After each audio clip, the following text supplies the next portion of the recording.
Sistematike në përfaqësuesit e prodhuesve të miellit në Shqipëri, ashtu sikurse pata rastin të bëj të njëjtin diskutim në përfaqësues prodhuesët të miellit në Kosovë, po dyshim në arsyet e këtij takimi, në radhë parë çështja e njësimit standardeve të miellit dhe të dritave në përgjithësi midis Shqipërisë dhe Kosovës, që është një hap i madh edhe në krijimin e një platforme të përbashkët të ushqimit, në kuptimin e cilësisë dhe standardeve të sigurisë, ku edhe një herë unë diskutova me prodhuesit e miellit të Shqipërisë për paketën tashmë të miratuar në parim midis dy qeverive tona dhe që do të aprovohet përfundimisht në mbledhjen e përbashkët në fund të marsit.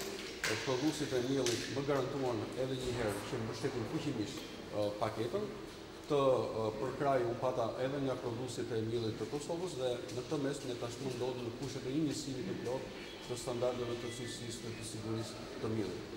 Qëllimi i dytë i këtij takimi ishte të bënte me ndryshimin e konjunkturave ndërkombëtare të tregtisë së miellit, duke nisur nga fakti që për arsye të ndryshme disa eksportues të mëdhenj të miellit, siç është Rusia, po aplikojnë tarifa suplementare për mielin e eksportuar. Nga ana tjetër u diskutua dhe një situatë disfavorshme në kuptimin e eksporteve dhe të importeve të miellit përballë rritjes së dollarit, pasi e dini që mielli në bursë është i kotuar me dollar, dhe blerja bëhet me dollar, dhe ngritja porcimit të dollarit është në disfavor të sasive të importuara.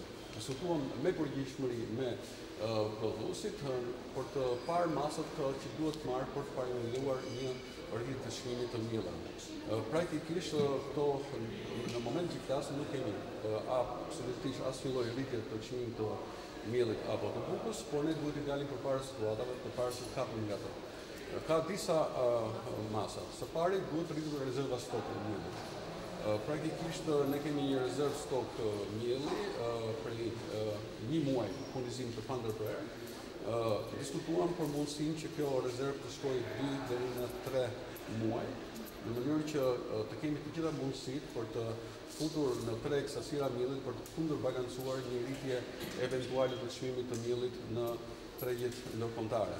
Nga ana tjetër diskutuan opsione të tjera që natyrisht ne do të diskutojmë edhe me Ministrin e Financave për sa i përket disa lehtësirave fiskale lidhur me mielin e importuar.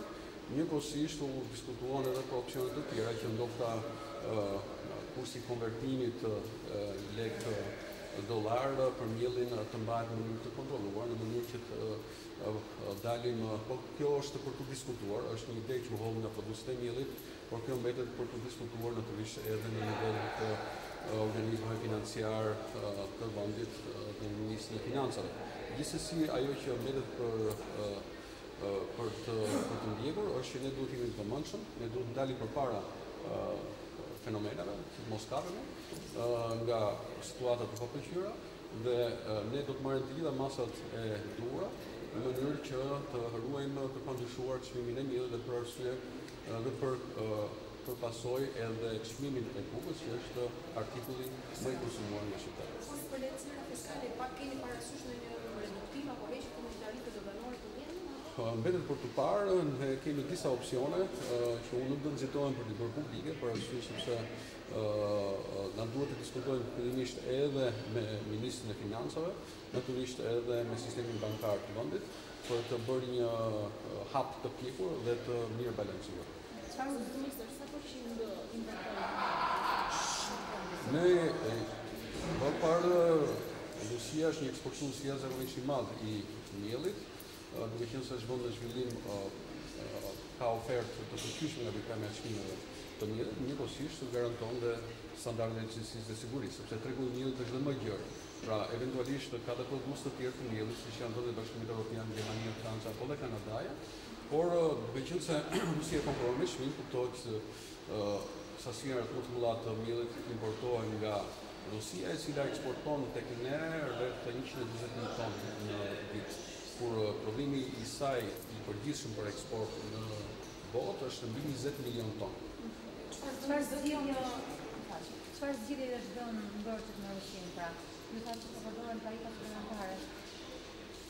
Tani, kjo është në sovranitetin e Rusisë të aplikojë tarifa, kësaj nuk kemi që bëjmë ne. Kryesorja është do bëjmë ne për të kundërbalancuar këto tarifa, qoftë në kuptimin e gjetjes së operatorëve të tjerë nga ku mundet të importojmë për të zbutur, qoftë dhe masa që përmenda pak më përpara, krijimi i rezervave stok dhe aplikimi i lehtësirave fiskale. Kjo është një sfidë e jona së bashku me prodhuesit, por natyrisht është edhe prej kërkesë ofertës. Po embargo me Rusinë po vazhdon? Embargo me Rusinë, shpresojmë jemi në rrugë të mbarë, kemi kontakte dhe shpresojmë që ta hapim eksportin me Rusinë, jo vetëm për perimet, por edhe për produktët mëngjesit. Faleminderit.